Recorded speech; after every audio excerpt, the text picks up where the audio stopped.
আজকে ছানা জিলিপি বানাবো। এই যে ছানা আর ময়দা আর নুন আছে দিয়ে দিচ্ছি।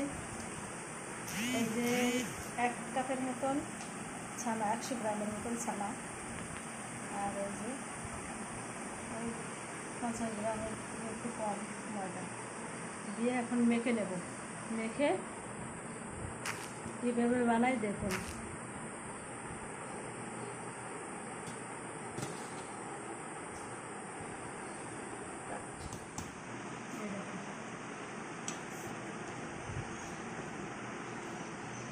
ছানাটা কাটিয়ে লেবু দিয়ে ধুয়ে ভালো করে ধুয়ে ছানাটা তারপরে সেই ময়দা দিয়ে ভালো করে মানে মেখে নেবেন।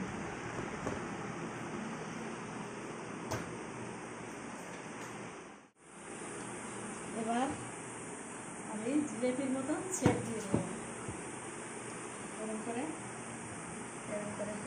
দিয়ে জিলেপির মতন বানিয়ে দেবো। একটু লেগে গেলে ওকে একটু ঘি মাখিয়ে নেবো হাতে।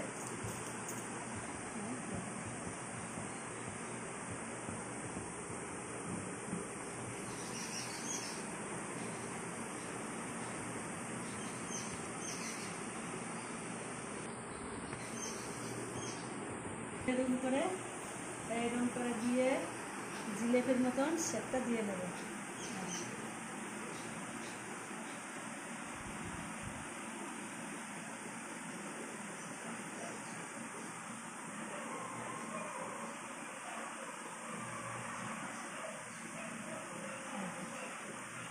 হয়ে গেছে।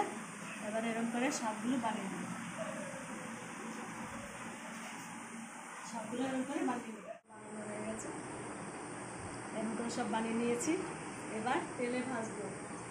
ভেজে মিষ্টির রস জাল দিয়ে তার ভিতর ডুবিয়ে দেবো।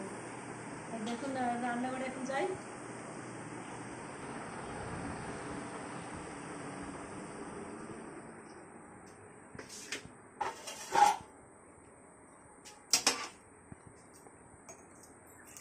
তেল দিয়ে দিচ্ছি।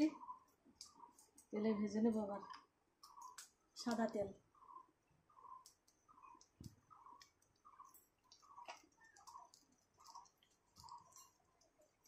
আর এই কড়াটায় এই চিনি, এই দেখুন চিনি, এতটা চিনি দিয়ে জল দিয়ে নেবো, শিরা বানিয়ে নেবো। দিয়ে দিচ্ছি, জল দিয়ে দিচ্ছি 1 বাটি। এবার শিরাটা বানিয়ে নেব।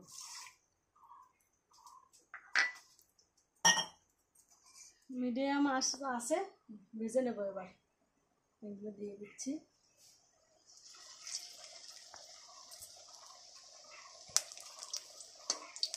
দু পিস করে দিয়ে দিচ্ছি।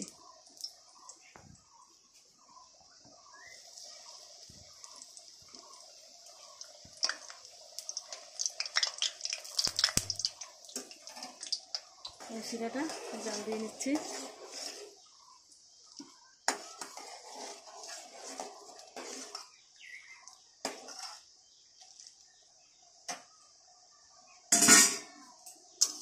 এগুলো লাল লাল করে ভেজে নেব।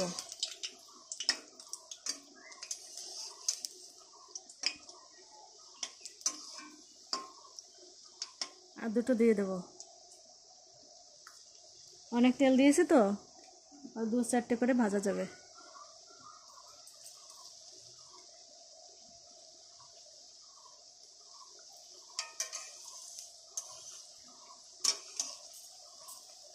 এই দুটো হয়ে গেছে, নামিয়ে নেব।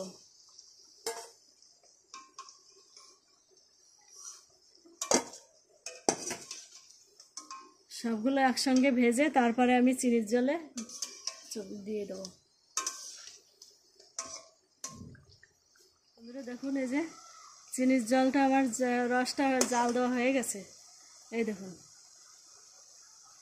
একটু টানা টানা হয়েছে, হাত দিয়ে ধরবেন, এই যে চিট চিট চিট চিট করছে। এবার আমার এই জিলিপিগুলো ভাজা হয়ে গেছে। এবার এই আঁচটা বন্ধ করে দেব।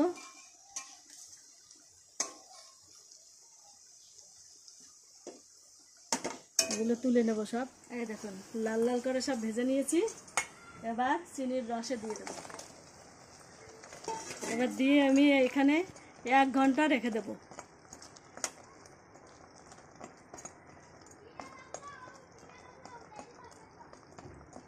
এইভাবে চিনির রসের ভিতরে 1 ঘন্টার পরে দেখবো নরম হয়ে রসটা ঢুকে গেছে ভিতরে। সুন্দর হয়েছে তো বিস্কুটটা। ওরে বাবারে, বিস্কুট না, বিস্কুট না, জিলেপি। হ্যাঁ ছানার জিলেপি। জিলেপি, ছানার জিলেপি। আমি তো বুঝতেই পারছিলাম না আগে।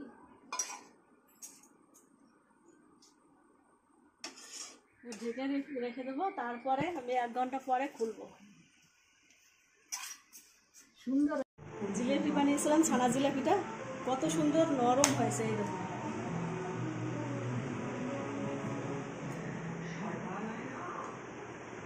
বিশাল টেস্ট। বন্ধুরা এইভাবে বানিয়ে খাবেন আপনারা, দেখবেন কত সুন্দর লাগে খেতে। খুব সুন্দর লাগে খেতে।